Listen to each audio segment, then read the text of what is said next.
It's amazing to have everyone here. For those of you who don't know me, my name is Dr. Sanjeev Khagram. I'm the Director General and Dean of the Thunderbird School of Global Management here at Arizona State University. We're proud to say that nowhere in the world do you get the #1 school for global leadership and management, the #1 school for international trade, ahead of 199 other institutions in the world, QS World Rankings, and the #1 university for innovation. It's exciting to be here during Super Bowl week in our partnership with Mayor Gallego and the city of Phoenix, welcoming all of our Thunderbird alums, our students, our faculty, our staff, and also our partners across ASU. I want to pay a special thank you to, there he is, Chris Howard, our Executive Vice President and COO, for joining us from ASU. Thank you so much, Chris. To Rick Shangra, who was the head of ASU Enterprise Partners for a long time, and now the president of Santana, one of our great partners here. Thank you so much, Rick, and for joining us. We have the Honorable Minister Rangina Hamidi, the former Minister of Education of Afghanistan here. We're really grateful to have you. There are many other distinguished guests. We have former NFL football players that we're really grateful to have, and welcome to Thunderbird. It's great to have you as a global school, especially those that are German descent and part of that great institution. To have you here means a lot to us, so thank you for joining us.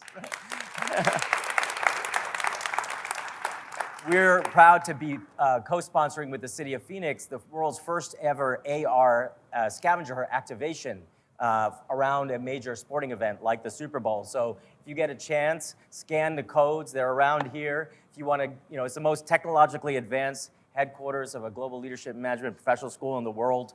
Everything that you could ever imagine. It's meant for not just our students, and it's certainly for them, but for everyone to enjoy and partake. So if you want to do a volumetric capture, play with our digital table, certainly do the AR experience. This afternoon at 4 o'clock, the mayor's going to be here. Right now we have, and I welcome our young kids, middle school kids from nearby schools. Thank you for joining us. They're doing a tech slam up on the 3rd floor. It's all part of being a member of the community here for us. And for us at Thunderbird, our vision is a world of sustainable and equitable prosperity. And 76 years ago, we were founded on this incredible phrase and motto and belief that borders frequented by trade seldom need soldiers. For us now to have that #1 ranking in international trade 76 years later means a lot to us, not just because #1 is great, it definitely is great, but because it's true to our core vision and values. And those values start from the following, that we oppose all forms of corruption and exploitation, we respect the rights and dignity of all people, and we advance sustainable and equitable prosperity and peace worldwide. Over 76 years, we've had 50,000 alumni graduate through our incredible institution, both at the Glendale campus, that magical campus back over there, 10 miles from here where the Super Bowl is being held, very close to that, and this new global headquarters in 140 countries around the world. They are significant in every way, captains of industry, leaders of governments, heads of nonprofits and NGOs, social enterprises, social movements around the world, all bound by this incredible vision set of values. Today, it gives me a lot of pleasure because we're talking about globalization and transformation, and it's a complicated world out there, and sport, coming off the World Cup and now into the Super Bowl, something that we love at Thunderbird, rugby and European football, global football, US football, all the different sports are part of what makes Thunderbird special. Joy and bringing people together, including the Thunderbird Pub on the 5th floor, which I recommend you take a look at and have maybe a drink or two at if you get a chance. It's a lot of fun. So without further ado, I want to welcome one of our most distinguished alums. I know he's going to be very humble and say, no, but it is true. We're really grateful to have David Noer join us from Munich and Frankfurt, Germany. Let me tell you a little bit about David. David is partner and head of Cerberus Deutschland, and I'm not going to try to even pronounce the rest of it. I do speak 7 languages, but not German, since 2003. Prior to this, Mr. Noer was the owner and managing director of Invimnius, an international consulting firm headquartered near Frankfurt, Germany. Before starting his own company, he worked at Procter & Gamble for 11 years, where he started his professional career in Germany in 1986. After 9 years in finance and controlling positions, he spent 2 years managing the Procter & Gamble Germany fine fragrance businesses in Asia and the Pacific. He received 2 undergraduate degrees from the University of Massachusetts. He's a proud Bostonian in economics and German in 1983, as well as being named a Commonwealth Scholar. He spent the academic year 1981-82 studying in Freiburg, Germany, and Mr. Noer has received his MBA, and we can't hide our pride, from the American Graduate School of International Management, that is the Thunderbird School of Global Management, in 1985. He is Vice President and Executive Board Member of the American Chamber of Commerce in Germany, President of the American German Business Club in Frankfurt, the Global Board Member of Republicans Overseas, Board Member of the Aspen Institute, and many other leadership positions. He also serves on various supervisory and advisory boards in Germany. In 2012, he received the Medal of Honor from the city of Frankfurt, which was presented to him by Lord Mayor Petra Roth. He's also the chairman, and part of why he's giving the talk that he is today on the importance of sports and international relations, on the globalization of the NFL, and on leadership in a global world. He is the chairman of the advisory board of the European League of Football. He was born in 1961, is an American citizen and resident of Germany. He's married and has 3 children, one of which, Chris, we'd like to welcome as well to Thunderbird. It's great to have you, Chris. Taking after his father, he is the manager, director of a football team in Germany. So welcome, Chris. It's great to have you too, and thank you. So David, without further ado, it's great to have you back at the school. It's changed a little bit since 1985, but we hope that you feel proud and confident, inspired like all of our T-Birds around the world. Welcome.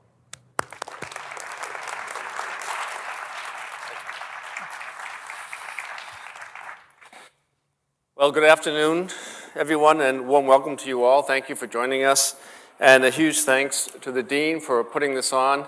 I'm thrilled to be back. If I appear a bit tired, it's because my son and I flew in yesterday from Munich. We were on the road 24 hours. We had a long layover in LA. We arrived at 9:45, and you would think anybody who was reasonable would then go to the hotel and get some sleep. But yesterday was Thursday, and Thursday is pub night. So we went to the pub. And as I did 40 years ago, we ended up closing the place last night. So we met in Frankfurt recently with an alumni group, and we were talking, and I mentioned that I was active in American football in Germany. And he said, hey, we're doing a lot of things here on campus with the Super Bowl. Would you mind coming and telling your story? And so I agreed, and he gave me, like a professor always does, he gave me 3 tasks to deal with. He said, first, we want to know how you found Thunderbird and what you've been doing since. We want you to talk a little bit about sport, especially football, international relations, and how that ties in, because this is the school about international relations, #1 international trade in the world. And then he said, think about 3 things that have been important to you in your life since Thunderbird, how they've helped you with your career. Maybe the students could learn a little bit. So if you like what I have to say, and by the way, I presented him my remarks ahead of time. So if you like what I have to say, it was me. If you don't like it, it's his fault. So as an undergraduate, as he mentioned, I got 2 degrees, one in German and one in economics from the University of Massachusetts, which included a year studying in Freiburg. So I spoke German when I was looking into, in order to do my honors thesis at UMass, I did an honors thesis that was titled Opportunities for American Students with Foreign Language Skills at a Time of Foreign Language Crisis. So I actually went in January of 1983 to Frankfurt, and I interviewed 30 different companies. What can you do with Americans who have German language skills? Can you provide them internships? Can you provide them jobs? And I put it all into a document for my thesis. But I also looked at how can what are opportunities in furthering the continuing education. And in that search, I came up with Thunderbird. Thunderbird was part of that. And I saw that Thunderbird was by far the #1. And I said, that's what I want to do.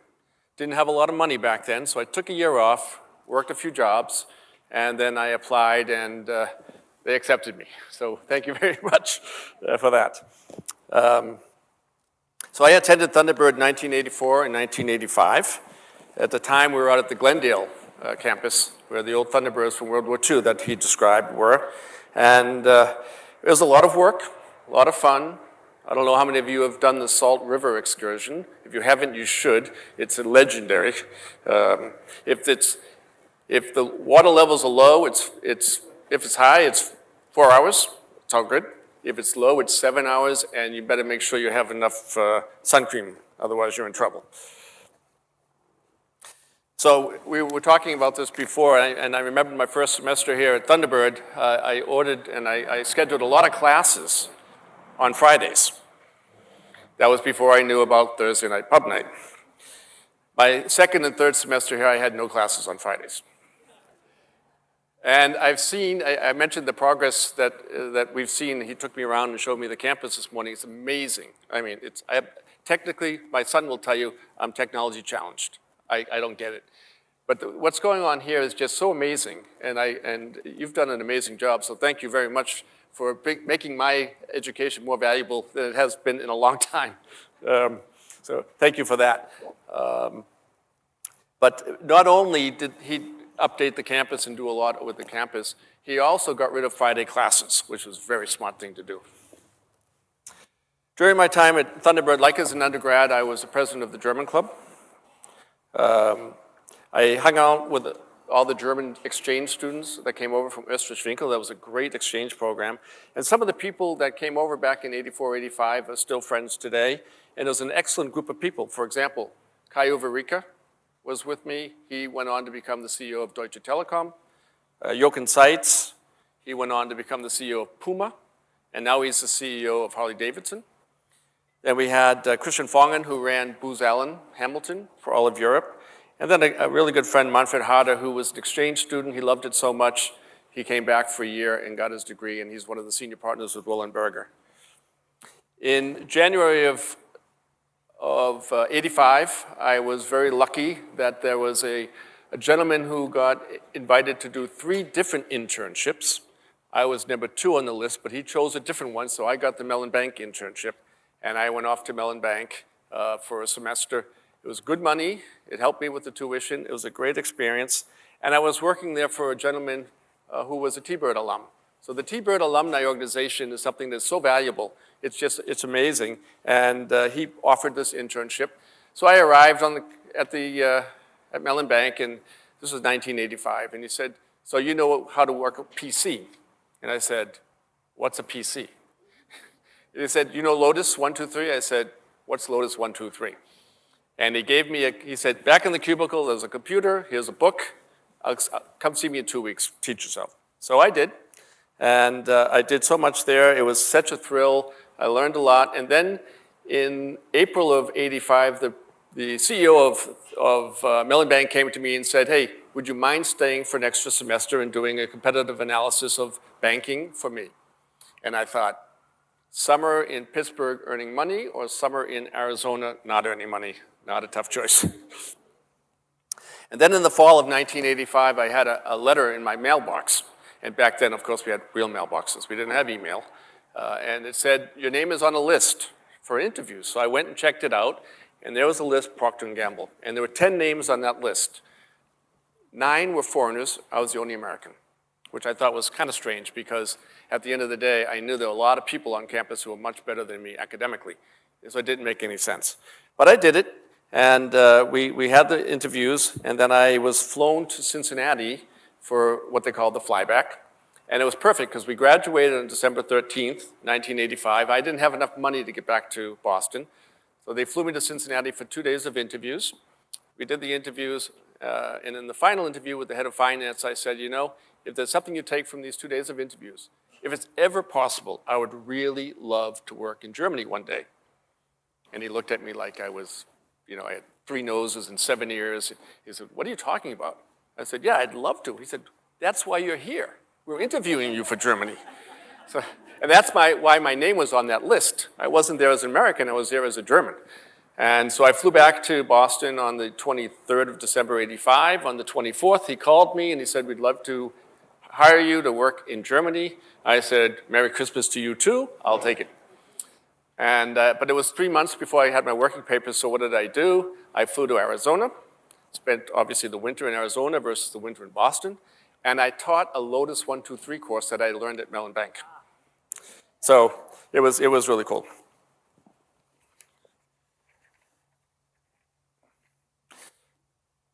So then on March 1st of 1986, I moved to Germany for a 2-year assignment with Procter & Gamble.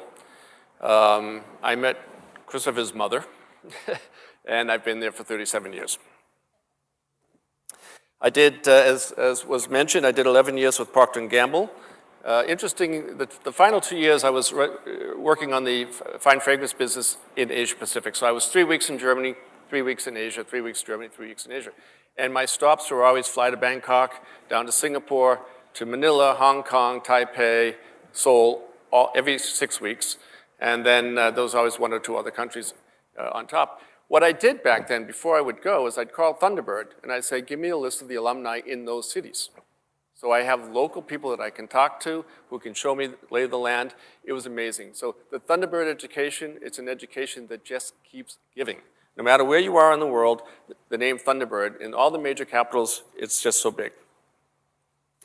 And then after P&G, I spent 5 years in consulting, and then I opened the first office of Cerberus. Private equity at the time was $8 billion under management. Today we're $65 billion. Not all of that is due to me, but a little bit maybe. And as the dean said, I'm on the board of AmCham, AICGS, Atlantic Broker, many other things. So if it's in Germany, it has something to do with the USA, you typically will find me there. So let's pivot a little bit to sport.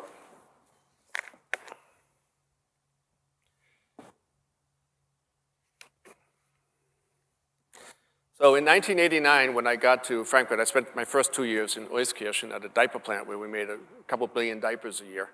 And then I went down to the headquarters in Frankfurt. And one of my friends in Frankfurt was the college roommate of a guy named Oliver Luck. Oliver Luck played for the Oilers, was a quarterback for 4 years. He was a lawyer. And then they sent him over to Germany to start the so-called World League of Football. And in 1991, they started the league. Oliver lived in Frankfurt. He was there with his young son, who I used to play football with. We used to throw the ball back and forth. His name was Andrew Luck. So I think that if Andrew looks back at his career with the Colts, he probably thinks his father had more to do with it than me playing catch with him in the yard, but we'll see. So the sport proved wildly popular in Germany. We had 55,000 people at the games when Dusseldorf would play against Frankfurt, the Frankfurt Galaxy, and it was huge. And it was a league, it was a development league. So it was created by Paul Tagliabue, and it was during April to July, that was the season, so that second string, third string players from the NFL could come to Germany, train, come to Europe, get some playing time. And Germans also had the opportunity, and Europeans had the opportunity to play as well, and potentially get into the NFL, and some did. There were several well-known players that got their legs, the training in Europe at the time. One was a guy named Kurt Warner, who went on to be the quarterback for the Rams. Adam Vinatieri, the kicker for the Patriots. Jake Delhomme was a quarterback for Frankfurt Galaxy. And as a Patriots fan, here we go. Hold on, here, Patriots, from Boston. I was privileged to be able to attend all 9 Patriot Super Bowls during the Brady era. And I thought it was very interesting when I mentioned those names, Kurt Warner, Vinatieri, and Jake Delhomme, that in 2002, the Patriots beat Kurt Warner in the Super Bowl. And in 2005, the Patriots beat Jake Delhomme in the Super Bowl. And both times, it was a field goal at the end from Adam Vinatieri. And they all got their learnings in Europe. In 2007, Roger Goodell became the commissioner, and he decided to shut down the NFL Europe because he preferred to have real games, NFL games in Europe. And he started right out of the gate. In October of 2007, they had the first games in London, and they've been playing ever since. And this just recently, in November of last year, we had the first game in Germany. And I've been working on this for a long time, telling them every time I'm in New York, I go by the office of the NFL. I know them all because I had a lot to do with them back in the days of the NFL Europe. And I always said, you need to come to Germany. And they came to Germany. The game was sold out in 4 minutes. 4 minutes, only because the computers were too slow. The Ticketmaster said they could have sold 3 million tickets for that game, and they said the only game that competes with that is the Super Bowl. This was in Munich, and Germany has now overtaken the UK in the number 2 spot for NFL in Europe. So we also now have the European League of Football. So I love the NFL Europe. I was privileged to be on the board, and I had been saying a long time, we need to get European League of Football going. And I was one of the founders, and I'm the chairman of the board, as was mentioned. And we have 18 teams in 10 countries around Europe. And so it's football, football, football. I'm glad to introduce to you a couple of good friends of mine. One is Sebastian Vollmer. Sebastian, take a bow, stand up. Sebastian has many Super Bowl rings. He was on the offensive lineman for Tom Brady back in the day, is German. And also I would like to welcome Marcus Kuhn, who's here as well. So,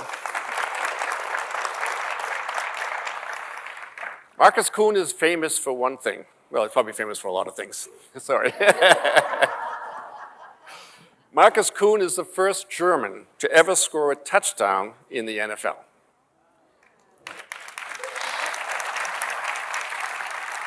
So I told this story to so many people in Germany, and the reaction was always the same.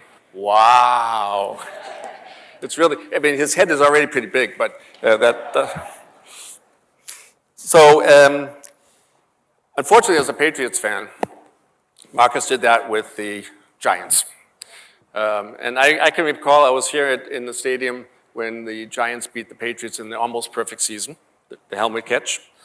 But then again, I was here with Chris for the game when we beat the Seattle Seahawks with the interception in the end zone. So what goes around comes around. And I'm happy to report that Marcus saw the error of his way as a youth, and he switched from the Giants to the New England Patriots. So congratulations. So following the huge success in Munich, they have now decided they're going to play 2 games this year in Germany. It has not been announced where. 2 of the teams have been announced. The New England Patriots will be playing, and the Chiefs will be playing, both as home teams, but where they'll play and against whom they'll play. There's a lot in the papers, but none of it will be 100% sure until May.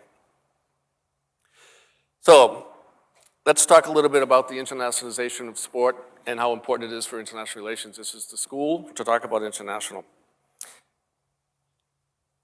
So as I said, I'm an American living in Germany. I've been there a long time.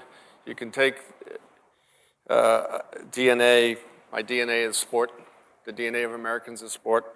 And the European League that we've created. There are 18 teams in 10 countries, which is bringing people of diverse backgrounds together all the time, so they get to meet each other. You know, the US Consul General in Frankfurt, who's a very good friend of mine, tells me that no matter where career diplomats are in their lives, other countries and immersed in other cultures, but wherever they are in the world, they find themselves in early February calculating the time difference to wherever they are to the Super Bowl game. This year, the game will start at 12:30 p.m. in Germany, and you can be sure there'll be 1 million people at watch parties, at home, watching on TV. It's extremely, extremely popular. More broadly, many of the democratic values that the United States and Germany share, and which serve as the bedrock of the vibrant transatlantic relationship, are also fundamental in sport. The very concept of adhering to a set of values and fair play is intrinsic to both sports and democracy. One of the reasons why, even in diplomacy, they borrow so many metaphors from sports. For example, they frequently stress, when they talk about international trade and international commerce, the importance of having a level playing field and of playing by established rules. We all want business and trade partners who will be team players. We all want to be part of a team that connects with and contributes to the vibrant and diverse communities they represent. Just a couple days ago, I was at an at a ceremony in Frankfurt where the CEO of Eintracht Frankfurt, the soccer team, became the honorary consul to the country of Norway. So typically it's country, city. This is the first time I've ever seen an individual team being named as an honorary consul. And it's all because of the network that they bringing people together from Frankfurt and from Norway. And it's beyond just the international relations, it's turned into international business. So when the group from Norway was there, they actually had meetings to start the funding for a large infrastructure fund that's going to bring oil from Norway into Germany.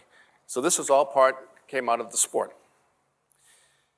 The American Chamber of Commerce every year has an award called the Transatlantic Partnership Award. Last year, the winner was NATO. And Jens Stoltenberg, who is the head of NATO, was there to accept the award. Speaker Pelosi was at the dinner as well in Munich. Other past winners have been Bill Gates, Arnold Schwarzenegger, Dirk Nowitzki, and many more. This year, the NFL is being nominated for this award in appreciation of everything they do for international relations through sport. Germany and the United States have been coming together over sports since at least the first Olympic Games in 1896. And those of us who are of a certain age can remember when a ping pong game in 1971, World Table Tennis Championship, paved the way for a new relationship between the USA and China. It is an important reminder that regardless of our differences and divisions, sport allows us to celebrate our common humanity. And let's face it, this is a moment in our history when transatlantic partnership is more important than ever. With democracy and our rules-based order under threat from autocratic regimes, our culture and people-to-people connections are the bedrock of the bilateral relationship. And sport helps cement those connections. So my buddy from the consulate also told me that sport is such an important part of the overall diplomatic strategy of the US that the State Department has an entire office dedicated to sports diplomacy. Sport can be a powerful tool in support of some of the most important foreign policy priorities. The thrill of competition can strengthen global relationships among fans and players alike, and help us to discover our commonalities and forge connections. Sport creates a space where the next generation of leaders and contributors to the transatlantic international relationship can learn valuable lessons in teamwork, empowerment, gender equality, inclusivity, entrepreneurship, and conflict resolution. Through the State Department's Sports Envoy program, elite American athletes, coaches, and educators travel abroad to reach underserved communities around the world, inspiring players and coaches alike with stories of resilience, teamwork, and education. Sports envoys include well-known athletes like Cal Ripken Jr., Ken Griffey Jr., and the figure skater Michelle Kwan. The Sports Visitor Program brings youth athletes and coaches from around the world to the United States for sports-based exchanges, working on team building and conflict resolution, as well as inclusion and equity. Through sports, we can showcase the world both the incredible diversity of the US and our values. As said, especially in times like these with geopolitical crisis dominating the news, the people-to-people connections that we forge through cultural exchange, like sports, provides a fantastic foundation for our transatlantic relations. So where do we go from here? The NFL, as I mentioned, is planning to do more games internationally. Roger Goodell also at one point sort of hinted that maybe in the future they might have a division for teams in Europe. We'll see. The NHL, the NBA are also very active internationally. Sport. There are a lot of German and other soccer organizations that have opened up offices in the US and continue to do so. And the NFL is also working hard to have flag football become an Olympic sport starting in 2028, which would give a huge boost to football and continue to drive the international relationships. They also have a program called HMA, Home Marketing Area. There are 4 teams that are allowed to market their products, their teams in Germany. The Chiefs, the Panthers, the Bucks, and the Patriots. So it's a big investment. They're building teams on the ground. They're doing sponsorship work. They're bringing their partners over, and it's going to be another tool to just work on that whole transatlantic relationship piece. As said, sports can build bridges to our adversaries and strengthen the bonds with our partners and friends. So we'll pivot one more time. The dean asked me to talk about maybe a few lessons I've learned in the last 37 years, what's been important to help me. Maybe I can give some ideas to some of the students who are here today. So my 3 lessons that I came up with, and I'm sure if you invite 10 people to come to the stage, you'll get 10 different groups of 3 things that are important. But these are the things that I've learned. One is work hard and play hard. The other is people are your most important asset. And the third is communication. So no matter what your job is, wherever you are in your career, make sure you always work hard. Even if you think it's just a stepping stone to where you really want to be, even more important to work hard. But don't forget work-life balance. Don't forget to take some time, enjoy what you're doing. Stephen Covey, some of you may know the name, the 7 Habits of Highly Effective People. The 7th habit is called sharpen the saw.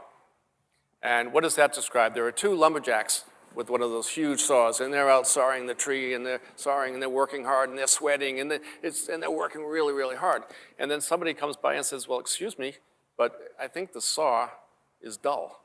Maybe you should stop, sharpen the saw, and then you can get back to work. And they say, no, we can't. We have too much to do. We have to work, we have to work, we have to work.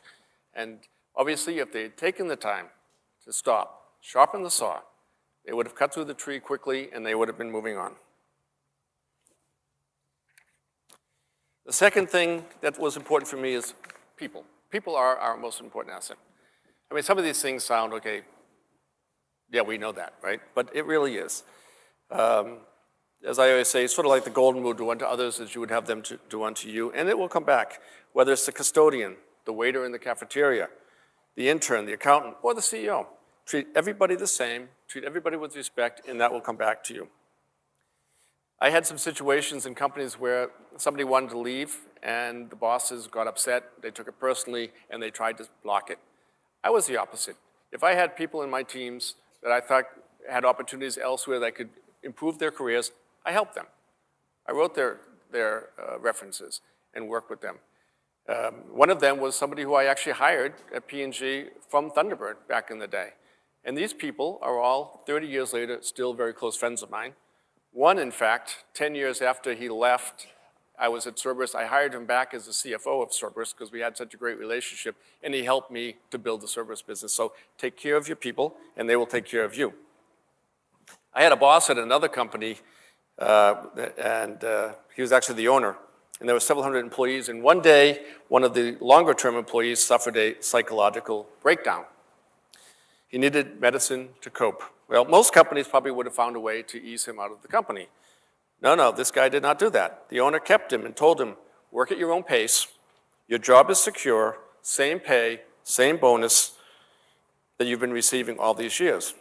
Now, while this was quite a move for the employee, it had a great effect on everybody else because people saw, hey, if he will take care of that employee, he'll take care of me.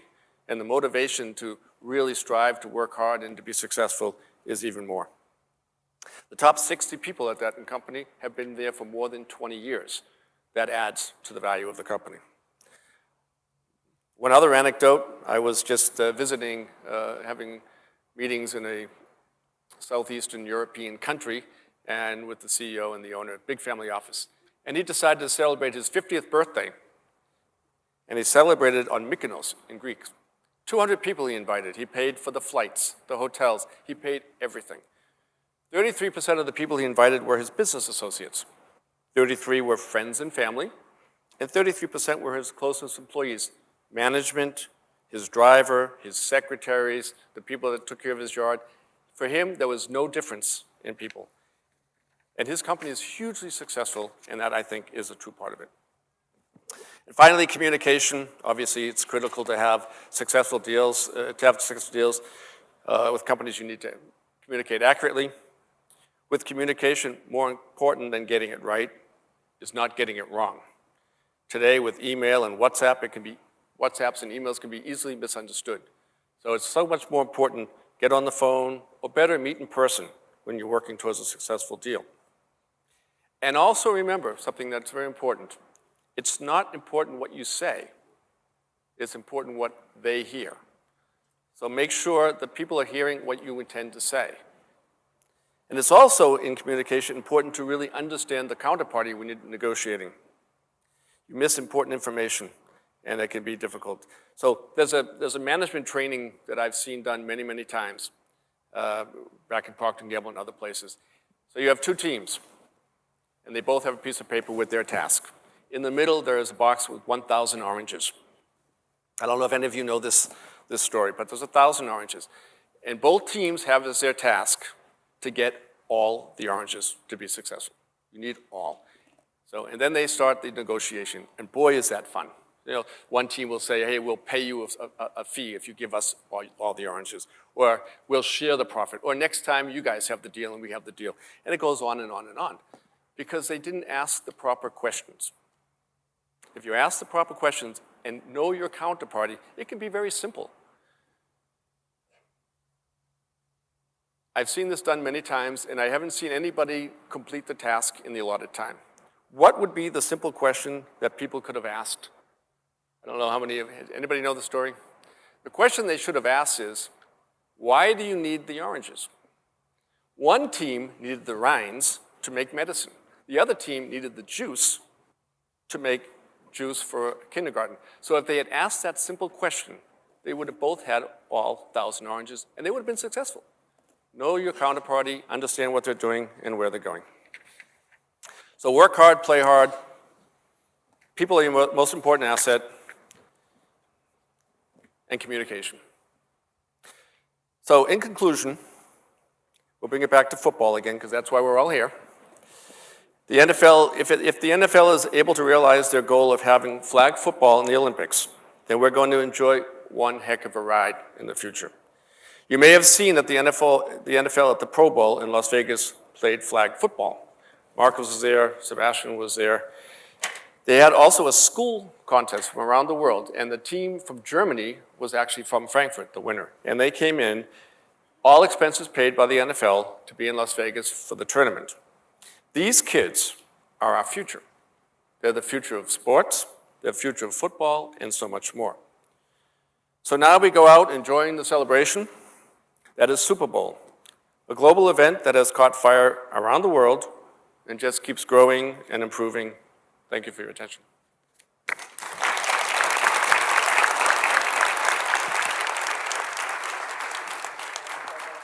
Thank you so much, David. We have time for one or two questions. I have a mic here. It'd be great to hear particularly questions from our students if they're here and want to ask something to David. Don't be bashful. And I'll pick on you, you know I will. You have a question?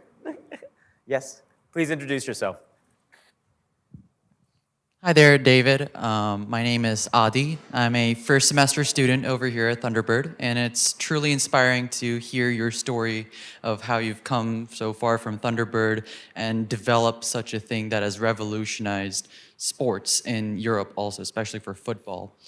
It only helped a little. My question to you is more regarding how you've adapted to German culture compared to American culture, because since I'm an international student over here, it's the change between markets are very distinct, especially for something like football, where, you know, in Europe, football is soccer over here. How did you bring up that distinction and make that more prominent in the market by connecting with the German audience? Football specifically, or just in general? Just the football that you're playing, Yeah. so American football, Okay. as So we I would showed them say. a tailgate party. We showed them tailgate parties. No, it was funny. In 1991, when we started the NFL Europe, when the NFL Europe started, we had 40,000, 50,000 people in the stadium. 90% of it was the party. and 10% was football. People didn't really understand American football. In 2007, in the final game, which was on June 23rd in Frankfurt, Hamburg versus Frankfurt in the final, it was 90% football and 10% party. But the party hadn't changed. The party stayed at the same level. So football just got so big, and people really understood what was going on. And the interest, I mean, obviously Frankfurt is where I am, but it's a very international city. 50% of the population is international. So and you have a huge American community. The US military is 20 minutes outside of Frankfurt with 30,000 soldiers. So they were also part of that. And it was just the idea of bringing together different cultures and people in sports. Very different from soccer. Soccer, you have to have a lot of police, you know, all the hooligans, all the shenanigans. I remember we were talking to the city of Frankfurt about supporting the American football team that we have there, because we have the Frankfurt Galaxy again with the new European League. And they said to me, how many police do you think you're going to need at the game? I said, police? Why? We don't need police at a football game. It's a family sport. In fact, my son Chris, who is the general manager of the Frankfurt Galaxy, wrote a letter to Dusseldorf, which was the big competitor back in the day. And he wrote them a letter and said, you guys come from Dusseldorf, come to Frankfurt. You're part of the team. You can have half the stage for the power party. You can have half the space. We'll be united. We'll enjoy the time together. We're one team. Bring your families. On the field, we're going to kick your butts. But outside, we're one family. And that's what football is about. And that is something that the Germans, and even at the game in Munich, so Germans do not play the national anthem at their games. At the game in Munich, they played both national anthems, and the Germans were singing the national anthem. It's unheard of. I mean, this is something that football helped establish. It was really cool. I want to actually, funny, a little thing. We have someone who has a car over here, a silver SUV. It's going to be towed if you don't move it. So, little commercial break here. Make sure your car doesn't get towed back there. Okay. CCT 3630. And by the way, if you want to ask a question of our two German NFL players, Marcus Kuhn and Sebastian Vollmer, they're really good at answering questions as well. So we have got another question here from a student. It's not working. I don't know what. I'm not saying. No, let's get it. There you go. Hi, Mary Means. I guess I'm curious about what are the biggest challenges that you first faced when you got into that market, and what was the hardest things to overcome to be as successful as you are in that market? That's assuming that I'm successful. Yeah. Yes, I think we can assume that. What was difficult? Well, I had studied in Germany, so I knew a little bit about Germany before I got there. But there are a lot of differences. The first year I was at P&G, I didn't take any vacation. Because as an American, you have 10 days, you don't even take it. In Germany, we had 40 days vacation, and you took it. My colleagues came to me and said, you're giving us a bad name. You need to take your vacation. So I went home actually in November. I was home for Thanksgiving. I was still home at Christmas, New Year's, because I had all my 40 days, and I had to take it because I was moving to another assignment. My family was at home saying, poor David, he can't admit he's been fired from his job. But I didn't get fired. I was on vacation. So that was an interesting thing. There's a lot more people take care of themselves versus the U.S. It's a higher fire in the U.S. There, it's better. But there's also some backsides. I was telling the dean this morning, one of the first things I learned was I had an employee at the plant where I was in charge of accounting, and he sneezed twice. And they said, I'm going home. And he was home for a week. In the U.S., that would never happen. But in Germany, you can be sick for 3 days without a doctor's note, and the doctors will give you a note. So I went to my boss and I said, I think he's faking it. I think we need to fire him. And he called me into his office and said, sit down, I'm going to explain to you some things about Germany, how it really works. But the German people are fantastic. They've been so welcoming. Everything works really well, clockwork. Back in the day, if the train was late, they would say, you need to fix your watch. Not in like that anymore, but it used to be. But Germany has been fantastic, and there's so many relationships between Germany and the U.S. anyway, that so many people that have participated in foreign exchange. So many US soldiers who have gone to Germany and then come back and understand Germany. So much in exchange, so many exchange programs that go on. So the culture between Germany, the values are so much the same that it makes it a lot easier than if I were to go, in a lot of other countries. We have one more question right here. Hi, my name is Ali Tarawali. I am from Sierra Leone in West Africa. I was not at the start of the program, but I think this is about globalization of the NFL. And we have seen the globalization trend of, American kind of sports to other places around the world. Like the basketball now has kind of a basketball federation for Africa. And so I am a little concerned about what could possibly be the strategies for expanding into market that are not just, that people don't just understand how the NFL sport is played, but for market that lack the infrastructure as well. So what are possibly the strategies that you think you've been into a new market? How do you think these things will work in a market that is kind of an emerging market like Africa, where people don't just understand the sport, but they lack the infrastructure as well? Right. That's a great question. As we've seen in the UK and Germany, we've had sport there, football there for a long, long time. I had calls and meetings and discussions with Abu Dhabi, who were willing to build a stadium just to have football. And we had this discussion yesterday, I think at dinner yesterday, about Africa, putting a team in Africa, putting games in Africa. It makes all the sense in the world. As you say, developing countries. Football, they're developing globally, and it would make a lot of sense to put a game there. And we talked about it yesterday, and Marcus and Sebastian work for the league. I don't, so I'm just a volunteer. They actually do a lot of work with the league, so it's now your job to make sure that we get a game in Africa, okay? But no, I think you're totally right. I think it makes all the sense in the world, and for the NFL, all the business of the NFL expanding and taking care of underdeveloped countries, or totally agree with you. Thank you so much, David. I want to say before we wrap up, in addition to thank you to David, we have another one of our distinguished alums who just walked in the door, Sam Garvin, co-owner of the Phoenix Suns. We're really happy to have Sam back.